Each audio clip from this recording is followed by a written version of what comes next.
Good morning. Welcome to workout 4. This is the first workout of week 2 of your 3-week kettlebell challenge. We're going to jump right in with the warm-up. I'll show you the same things again. We've got the around the body. Now, we've been doing this now for a week. You've probably done this 3 times already. So I challenge you to begin getting a heavier kettlebell or start doing some more reps or just find a way to make it a little bit more challenging. Next week, we're going to take the exercise itself up to a slightly more difficult variety. So make sure you're getting the best you can.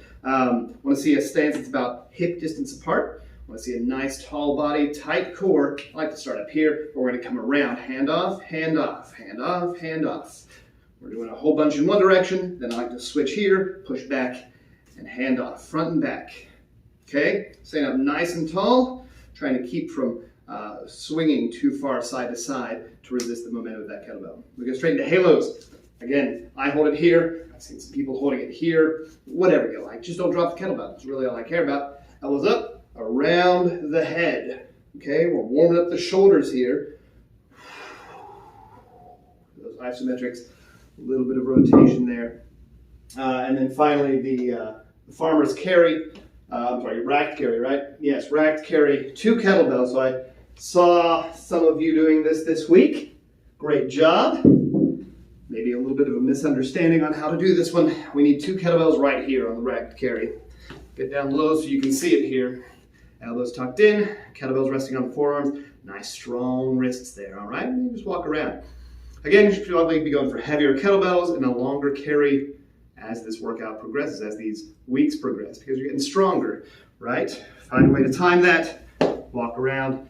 That's your warm-up. You're going to do 3 rounds of all that. If that's not enough, if you don't feel warm enough, do a few more rounds. Perfectly fine. Gym's open until midnight. All right. We're starting off with the kettlebell goblet squat. You did this last week, but let me show you again. Take your kettlebell here. This is how I prefer the goblet squat to go.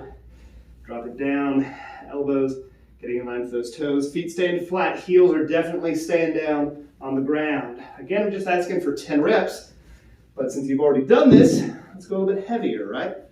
A bit heavier. Number 2, we've got the kettlebell one-arm floor press. So you're going to lay down on the floor. You can get yourself a yoga mat for comfort's sake. We're going to grab a kettlebell. We're going to get in that same racked position. And the one-arm floor press looks just like a bench press. About a 45-degree angle here in the armpit, pressing straight up, gently tapping your elbow to the ground and back up. Okay? One arm at a time. Looking for 10 reps on each side. Now, could you do this with a dumbbell? Sure.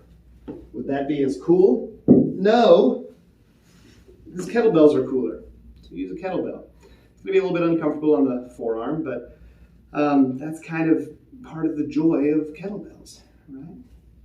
So 10 of those on each side. Next up, the quarter Turkish get-up. Just 1/4 of the Turkish get-up.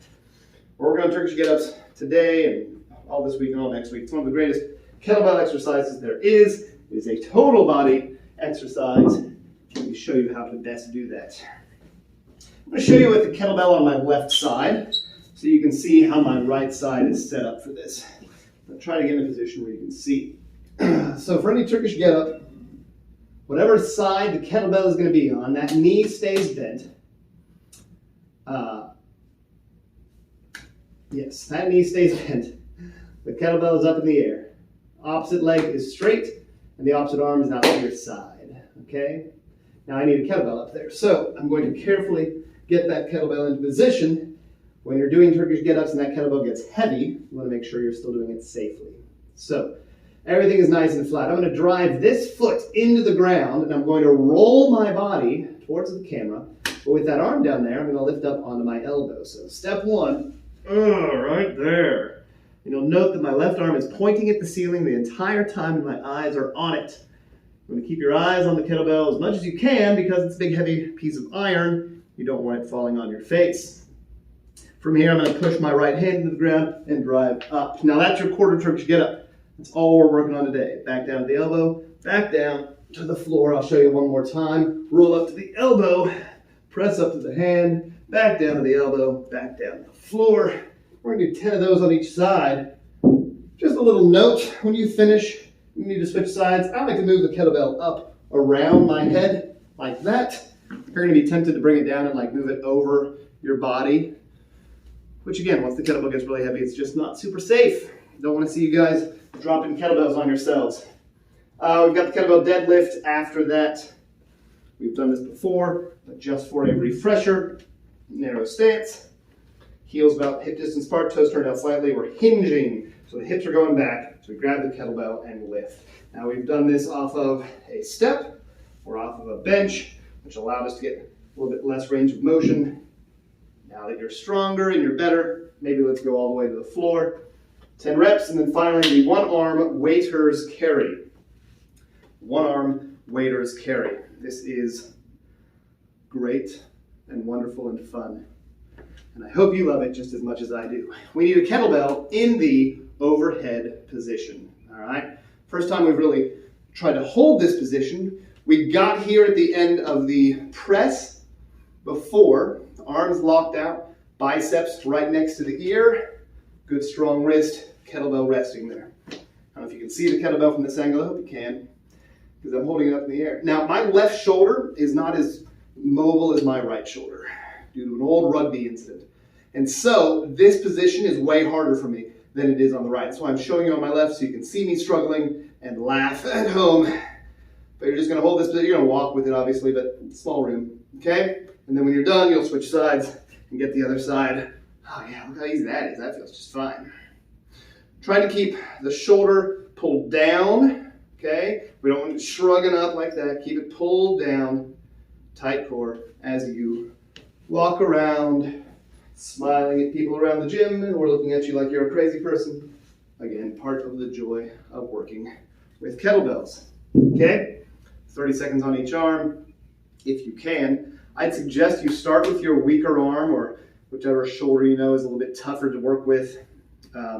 If you can't get 30 seconds, if say you get 26 seconds on the bad arm, get 26 seconds on the good arm too. There's only one space to record your time. So let your limiting arm be the one that determines how long you go. Then for the abs, we've got kettlebell plank pass through and it says dumbbell sit up because there's no such thing as a kettlebell sit up. So the plank to pass through, I'm going to tell you what, I'm going to move the phone down a little bit. You're going to need to see a bit more of the floor for this one. Oh, that's nice. Oh, that's nice. All right. So the kettlebell plank to pass through. I'm going to show you this a couple different angles. Start by setting it up right here. Should be able to see that still.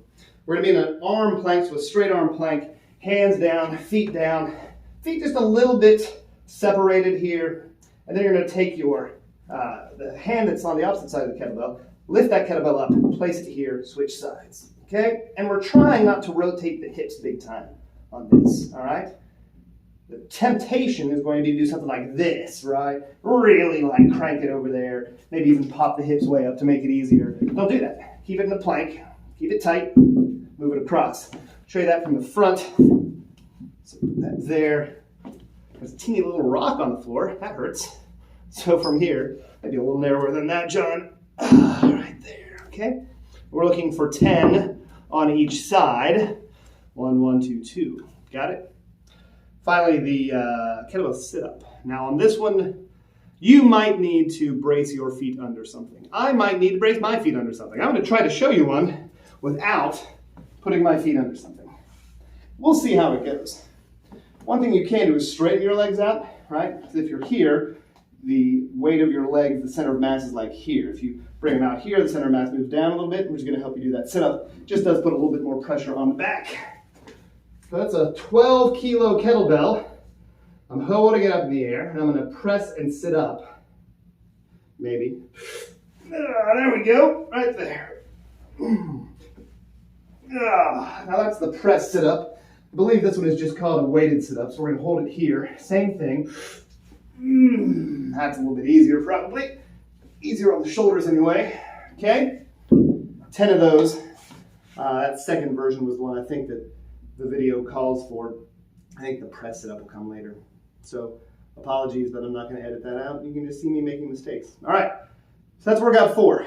You've got the goblet squat, the floor press, the quarter Turkish get up, the deadlift all the way to the floor, and the quarter Turkish get up. No, already said that. The last one is the waiter's block. those are your 5 exercises to circuit through as many times as you can. Again, 5 times is recommended, but do what you've got time for. And then the abs, just those 2 exercises back and forth 3 times, and the warm up 3 times to start things off. All right, that's workout number 4. Workout number 5 coming up this week. Thanks, guys. Hope you're having a blast.